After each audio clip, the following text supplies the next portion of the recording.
election results were conclusive. These election deniers still think otherwise, and it's costing them big. We break down just how much they have to shell out for a recount.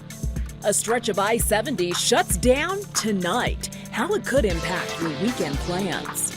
Plus, mountain communities are having a hard time finding 911 dispatchers. So right now, there's usually 2, but sometimes there's only 1. And in the busy summer months, that puts everyone at risk. With the fire, there was so many calls coming in at once that they were just dropping. And we are approaching 10 years since the Aurora Theater shooting. This weekend, you can support victims and families in their recovery journey. And first at 6, we are tracking storms moving across our state. This is a live look right now from our camera facing west. And you can see some clouds building over the mountains. Good evening, and thank you for watching Denver 7 News at 6. I'm Ann Trujillo. And I'm Jessica Porter.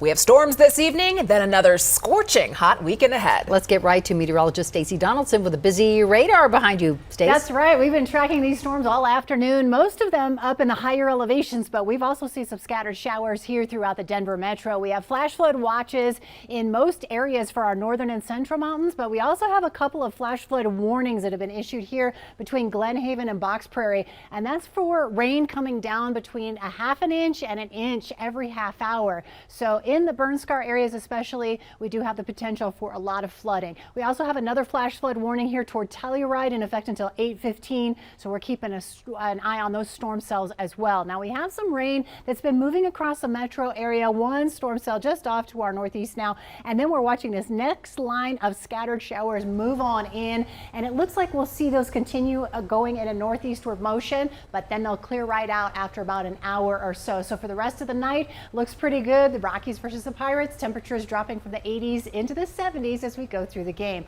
But we'll talk about our hot weekend coming up in just a few minutes. All right, Stacey, thank you. Mesa County Clerk Tina Peters is getting off with a stern warning after traveling out of state without a judge's permission. Peters was prohibited from traveling out of state after being indicted on charges in March in relation with tampering with election equipment. A judge rescinded a warrant for her arrest, but restricted any future travel. And now Peters and Ron Hanks have their focus set on a recount of last month's primary. Denver 7's Megan Lopez takes a look at these candidates' requests and what it takes to trigger a recount. These are the letters that candidates Tina Peters and Ron Hanks sent to the Secretary of State's office this week requesting a recount. The two letters use much of the same language and talking points. Both, for instance, say they have reason to believe that there was extensive malfeasance that occurred in the primary. Both said that they won at the statewide assembly. Peters said that she won a straw poll, and Hanks said he did direct polling of 68,000 voters after the election and claims he was up by 8%. Here's the thing, though. Both candidates lost by wide margins. These are the election results, and you can see that Hanks lost by more than 56,000 votes, earning 45% of the electorate, while Joe O'Dea won 54%. In Tina Peters' case, she lost to Pam Anderson by more than 88,000 votes. The election map is pretty stark. Peters only won 7 counties. Her home county, Mesa, was not one of them. That one went to Pam Anderson. Now, when elections are close, an automated recount is triggered in Colorado. It can also be requested, though, within 28 days of an election. However, given those wide margins, it's incumbent on the people requesting the recount to pay for it. The Secretary of State's office sent this email back to both Peters and Hanks, saying it's going to cost them each $236,279 for that recount. I took a closer look at their latest campaign finance reports and found neither candidate has anywhere near that amount. Peters has about $33,000 cash on hand as of the June 27th filing deadline. Her total campaign contributions for the entire election, $216,000. Hanks, meanwhile, had $20,000 cash on hand as of June 8th. His campaign only raised $125,000, including $35,000 in loans from Hanks. The money for the recount was due today. If that recount determines that the requesting candidate won, though, or if it was close enough to have triggered an automatic recount, they can get a refund. Peters, you may remember, is also facing felony charges. Her bond was revoked this week and an arrest warrant was issued when she left town without a judge's permission. In a hearing this afternoon, the judge decided to throw out her arrest warrant, but did change her bond so that she can't travel out of state without going through a motion process since she's no longer a candidate. He said she is a flight risk and she does have access to both money and a private plane. Megan Lopez, Denver 7. Megan, thank you. And within the past 20 minutes, the Secretary of State's office announced neither candidate has paid for the recount by the 5 p.m. deadline. It says it has followed all laws for recounts. Denver police shot and killed a man today who they say was stabbing a woman when they arrived on scene. This happened at the intersection of East 51st Avenue and Grant Street in the Globeville neighborhood. The woman was taken to the hospital in serious condition. Police say their officers were not injured, and no word on the identity of the victim or the man killed. A tragic accident in Jefferson County today. A 4-year-old boy was killed after a tree fell on him while he was slacklining. Now, this happened on South J Street near 285 and Harlan. Right now, it is not clear what caused the tree to fall. Deputies say other kids were there as well, and this has been traumatic for everyone. Grief counselors have been on scene all day. The sister of one of the teenagers charged with murder and arson in a 2020 fire in Green Valley Ranch that killed 5 people was sentenced to more than 10 years in federal prison today. Tanya Bowie pleaded guilty to federal firearms and drug distribution charges in February. She is the sister of Kevin Bowie. He appeared in court last week. In addition to the murder and arson charges, he now faces drug charges for allegedly possessing and distributing fentanyl pills in jail. Staffing shortages are hurting a number of industries statewide. Some shortages are more dire than others. In Summit County, the dispatch center is struggling to keep and hire new dispatchers. Here is Denver 7's Bayan Wang. We work with what we got, you know. But that has been an immense challenge for Summit County's 911 dispatch center, first reported by Summit Daily News. We take about 65 to 70,000 calls a year. That's roughly 190 calls per day that only 2 dispatchers try to keep up with. And in some instances, only 1 dispatcher is available to work. The county's 911 center director, Jerry Del Valle, says that's a workload he typically staffs 4 people for. But right now, that's not possible when he only has 7 dispatchers on the team. So fully staffed, we're talking 15 dispatchers, 3 supervisors.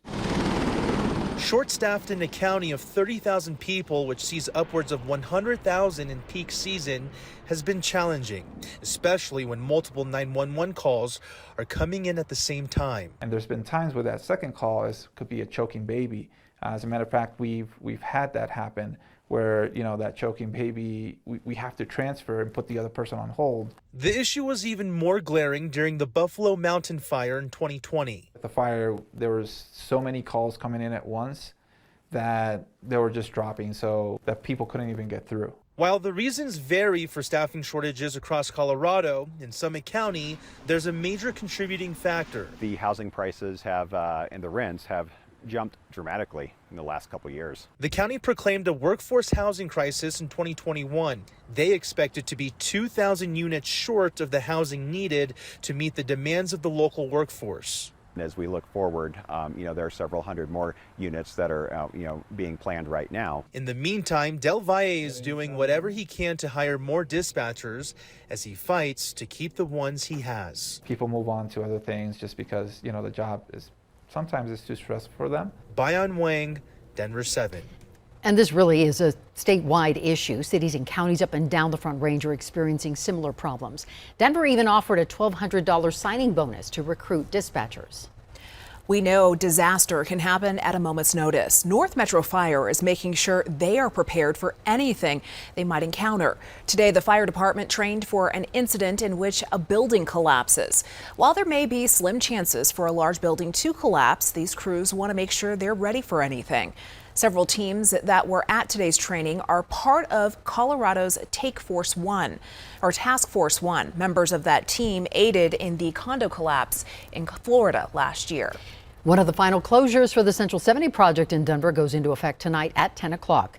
Eastbound lanes of I-70 will close between Washington Street and 270 in Denver, and crews will be out there realigning the lanes, meaning come Monday, eastbound traffic will use the new tunnel built by CDOT.